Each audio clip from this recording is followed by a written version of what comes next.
When we start looking at change, there's really two types of change. One is this incremental change, or as Dr. Deming would say, continuous change. This is linear as we always move forward. Then you have transformative change. That's radical change when you change a whole pile of things all at once and you're just moving forward to change an organization, a disruption. Where linear, you should make little changes here and there. Now, as I said in the video, what are the key forces driving change? Increased competition, new products, globalization, change in consumer demands. The consumer, as we've discussed, has been changing rapidly, and what they want has changed. Governmental regulations are either forcing change, or even if you pull back on government regulation, there will be change because an organization is going to have to figure out how to live with less regulation. So you have new regulations, and then you have deregulations. And then you're going to have resource shortages.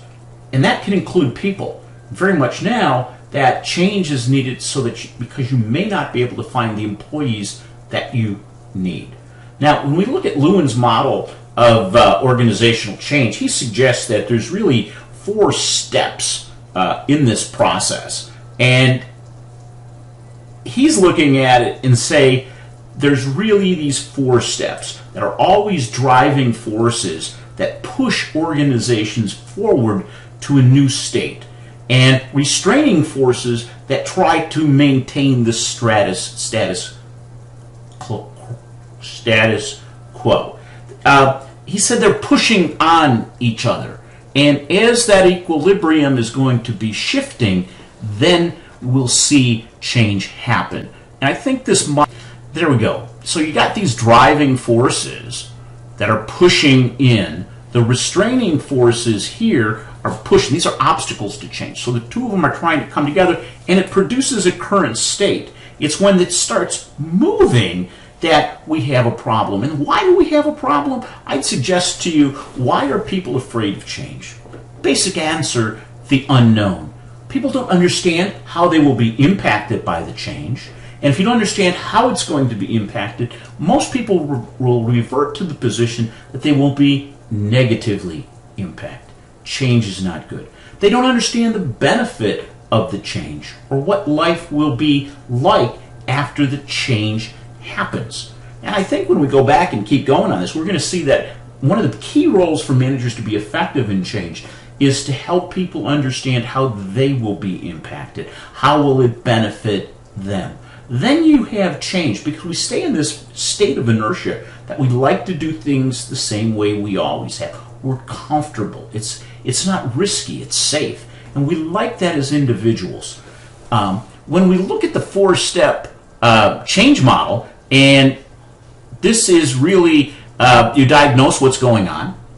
Okay? It gets unfroze. Then there's movement, and then it refreezes. So first, when you see you want to change and there's a problem, you've got to unfreeze the situation.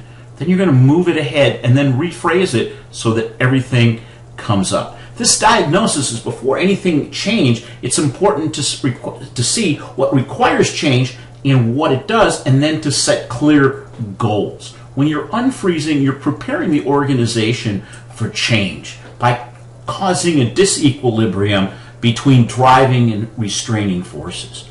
Defining the organizational problem and recognizing the need for change help to overcome resistance to change.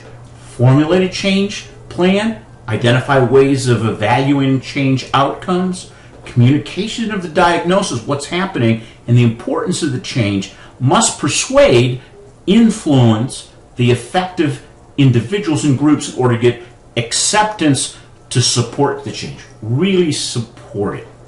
The next phase is actually the implementation phase of this, and this way we're seeing old ways being dismantled and new ways are not clearly established yet, but they're starting to come in. The degree by which we have done unfreezing is going to make the change occur faster. There's oftentimes change agents when you're in movement, and these are employees who have understood what it is and become advocates for it. Outside experts, but people are always skeptical of outside. Then freezing is when you institutionalize all of these changes into everyday life. In this stage, the firm's systems and structures support the desired behaviors. The effect of these changes are also assessed against the goals of the change effort, and any unanticipated outcomes are identified. So we go through those stages, if we will. And here you see them: diagnosis,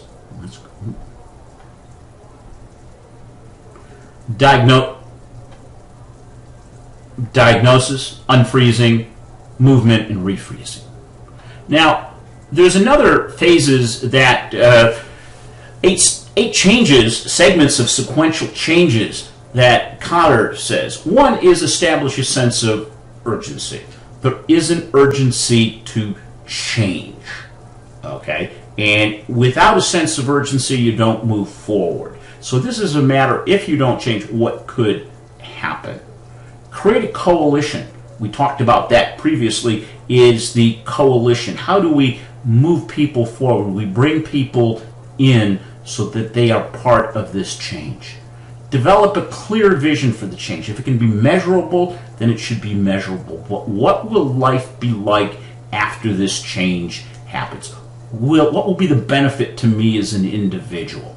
Then you got to make sure you share the vision. Don't keep it hidden. And then, as you're doing this, enable people, empower people, within their authority, of course, to remove obstacles. And sometimes the obstacles are ourselves, our beliefs, or a lack of understanding of what is anticipated, what life will be like. If the goal is very clear, you can make a decision. And this comes back to when we talked about decision making last week. What we looked at was that very same thing. Okay, is it a top-down or is it bottoms-up type of empowerment in making decisions? Secure short-term wins. Celebrate the successes. When something changes and it's in the right direction, you need to recognize that. Take those gains. Take a couple yards at a time. Build on the change, and then anchor the change into corporate culture. Now, that's not always easy to do because there's different reactions to change. And constant change, we're all used to change. It's just the speed by which change happens and how do we react to that change. Are we resilient? But this constant change can decrease employees' engagement and thus productivity of the firm. What are some of the barriers? Barriers to change: habits. Habits are hard to break. Power and influence, limited resources, misunderstandings, saving face, fear of the unknown, and tolerance from ambiguity. Let's just take a look at some of these. Is going on. Okay, habits. And those are regular patterns of events that would come in. They take time to change. Okay?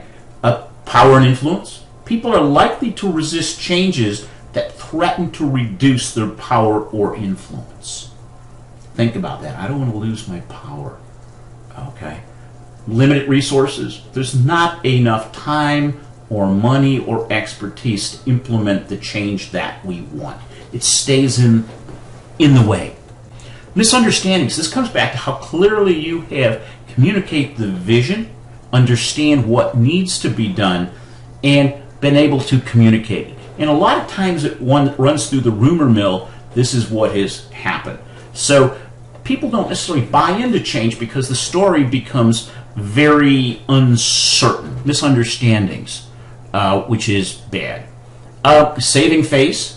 Resisting a change to prove that another option was better, demonstrate that that person who advocated for the change is incompetent. So you're trying to save face. Fear of the unknown. I said that. I think this is the biggest obstacle.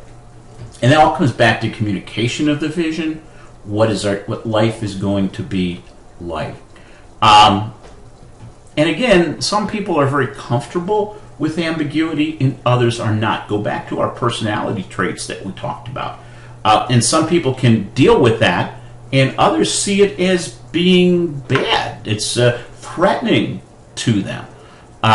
So how do you do this? Well, let's take a look. Overcoming resistance. Communication, communication, communication.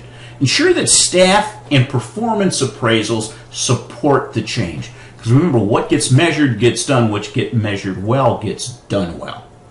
Participation. Have people participate in groups to come up with a solution, to come up with the implementation plan, and participation in communication. Keep an eye on perceptions. Negotiations, we go back to that part again. Negotiations. How do we get people to agree? Then there's the negative, manipulation and coercion. We saw that in the previous lecture, and when we look at that, we see that wasn't very productive. Incentives, sure, yeah, that might work to some degree. Pilot programs, piloting something before you make a big change becomes very clear. And then organizational development, training programs, and the like. Effective leaders make time for learning from both successes and failures. In summary, organizational culture influences the values, which is what the company wants to be, the norms, how it's behaving, but the communication, socialization, and group dynamics. We're a result of individuals being part of an organization, all with our different knowledge, levels of expertise, backgrounds. We come from different places. We've all had different experiences. We all have different methods of communication. We've all had a lot of different things. And look at our personality traits. We go back to Myers-Briggs. We look at personality X and Y. There's a lot of them that are in here. And these all come together in an organization. And it influences employees' performance, satisfaction, personal growth, and development. But what we're really looking at here, if you come back to see it, back to our model, there's situational factors, our personal factors, our values have to align. We have to behave that way because that's seen then in ongoing behaviors. And that can be how you approach customer service, our ethical culture, innovation culture that promotes risk-taking, safe risk-taking, and experimentation. So that's our lecture. When we come back after the break, what we're going to jump right into is teamwork and finish that out. Please let me know if you have any questions.